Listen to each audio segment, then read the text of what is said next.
मंडळी, याच मराठा आरक्षणाच्या मुद्द्यावरून भाजपनं महाविकास आघाडीची मोठी कोंडी केली। कारण उपमुख्यमंत्री देवेंद्र फडणवीस आणि केंद्रीय गृहमंत्री अमित शहा यांनी आरक्षणावर तुमची भूमिका काय असा स्पष्ट प्रश्न महाविकास आघाडीला केला।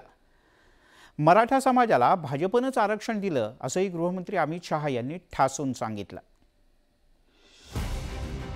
भारतीय जनता पक्षाच्या पुण्यातल्या प्रदेश अधिवेशनात उपमुख्यमंत्री देवेंद्र फडणवीस यांनी मराठा आरक्षणाच्या मुद्द्यावरून महाविकास आघाडीच्या गोटात चांगलीच दाणादाण उडवून दिली। त्यांच्यानंतर भाषणासाठी आलेल्या केंद्रीय गृहमंत्री अमित शहा यांनी सुद्धा मराठा आरक्षणाच्या मुद्द्यावरूनच महाविकास आघाडीला मुद्देसूद प्रश्न विचारून त्यांची भंबेरी उडवून दिली। मराठा आरक्षणाच्या मुद्द्यावरून लोकसभा निवडणुकीत भाजपला राज्यात मोठं राजकीय नुकसान सहन करावं लागलं। 23 खासदारांची भाजपा 9 पर्यंत येऊन पोहोचली। 14 मतदारसंघात भाजपला थेट पराभव सहन करावा लागला। इतर अनेक फॅक्टरसह मनोज जरांगे आणि मराठा आरक्षणाचा फॅक्टर भाजपला महागात पडला। त्यामुळे भाजपनं आता याच मुद्द्यावरून बोटचेपी भूमिका घेणाऱ्या महाविकास आघाडीच्या नेत्यांचा पर्दाफाश करायला सुरुवात केली आहे। हे जे आंदोलन चाललेलं आहे, या आंदोलनामध्ये तुमची भूमिका स्पष्ट करा। तुम्ही सांगा की मराठा समाजाला ओबीसी मध्ये आरक्षण देण्याकरता शरद पवार साहेब, उद्धव ठाकरे साहेब आणि नाना पटोले साहेब तुमचं यश आहे का, तुमचं समर्थन आहे का? एकदा हे स्पष्ट करा। ही दुटप्पी भूमिका सोडा। चित भी मेरी पड़ भी मेरी, खड़ा तो मेरे बाप का, ही जी भूमिका तुम्ही मांडताय ही सोडा। मराठा आरक्षणाची मागणी 40 वर्षांपासून होते। या काळात प्रामुख्याने सत्ता होती ती काँग्रेसचीच। शरद पवार याच दरम्यान 4 वेळेला मुख्यमंत्री होते। असं असतानाही मराठा समाजाला आरक्षण का दिलं नाही असा थेट प्रश्न देवेंद्र फडणवीस यांनी केला। भाजपनं सत्तेत आल्यानंतर मराठा समाजाला आरक्षण दिलं।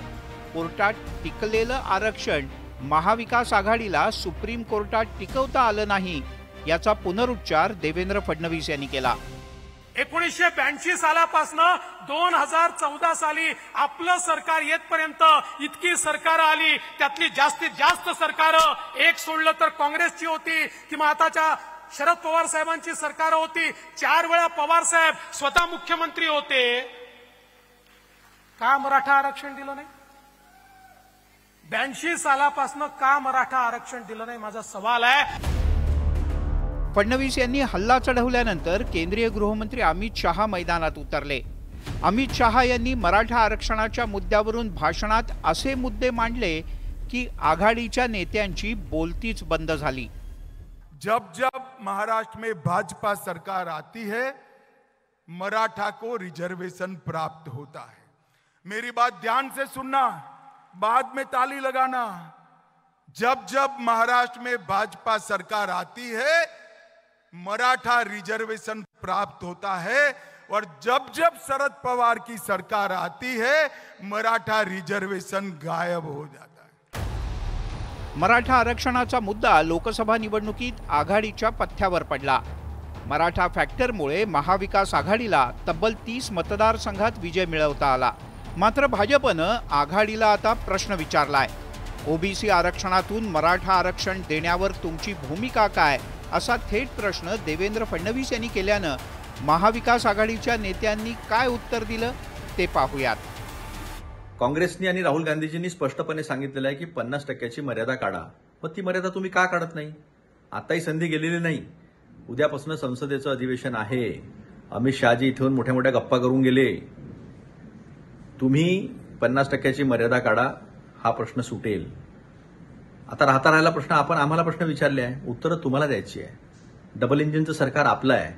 मोठ्या मोठ्या वल्गना, मोठ्या मोठ्या गोष्टी तुम्ही केलेल्या आहेत। महाविकास आघाडीच्या नेत्यांना फडणवीस यांच्या प्रश्नावर थेट उत्तर देता आलं नाही असंच चित्र आधीही पाहायला मिळालं।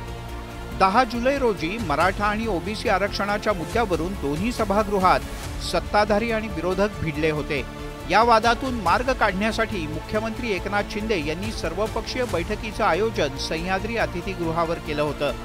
पण सरकारनं आंदोलकांशी चर्चा केलेली आहे, त्यामुळे सरकारनंच आपली भूमिका स्पष्ट करावी अशी मागणी विरोधकांनी केली।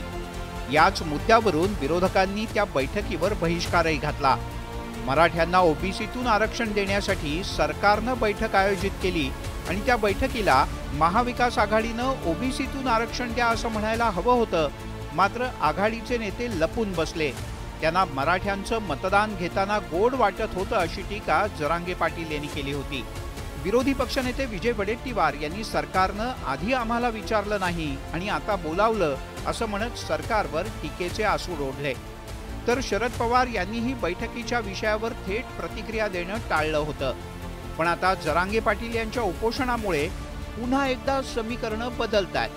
त्यातच भाजपनं ओबीसी आरक्षणातून मराठा आरक्षण देण्यावर तुमची भूमिका काय असा थेट प्रश्न केलाय. त्यामुळे महाविकास आघाडी या प्रश्नावर काय भूमिका घेते हे पाहणं महत्त्वाचं आहे. Bureau report, news 18 Lokmat.